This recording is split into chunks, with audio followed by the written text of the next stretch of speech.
Anaparthi seat ఇక తెలుగుదేశాందే. శివకృష్ణంరాజును మొన్న నడి రోడ్డు మీద ఆపి ఆయన మెడలో నుంచి ఎవరైతే బీజేపీ అభ్యర్థిగా ప్రకటించబడ్డటువంటి ఆయన మెడలో నుంచి కండవాలు తీయించి అవతలకు పంపించినటువంటి పరిస్థితి, ఇక ఆయన్నే బయటికి పంపించేయగలిగారు. టోటల్గా చూసుకుంటే అనపర్తి నుంచి శివకృష్ణంరాజు అవుట్ అయిపోయినట్టే. అనపర్తి సీటు వదులుకోవడానికి బీజేపీ సిద్ధపడింది.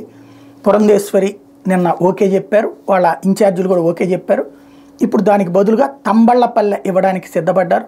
మధ్యలో ఉంగుటూరు అడిగింది పురంధేశ్వరి గారు, ఆయన తపనా చౌదరి కోసం. ఉంగుటూరు ఆల్రెడీ జనసేన అభ్యర్థి ఉన్నారు కాబట్టి అది ఇవ్వడానికి పవన్ కళ్యాణ్ అంగీకరించలేదు.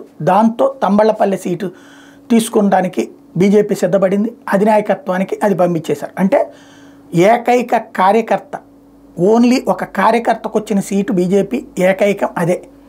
టోటల్ కూటమిలో డైరెక్ట్ కార్యకర్తకు వచ్చినటువంటిది, డబ్బులు లేని కార్యకర్తకు వచ్చింది ఈ 175 మందిలో ఒకే ఒక్కడు ఆయన. నెలకి పెన్షన్ మాత్రమే వస్తుంది. అక్కడ ప్రైవేట్ కంపెనీలో పనిచేసి కొంత జీతం నెలకింతని సంపాదించుకునే వ్యక్తి ఇప్పుడు ఎన్నికలకు పనికిరాని వాడు అయ్యాడు.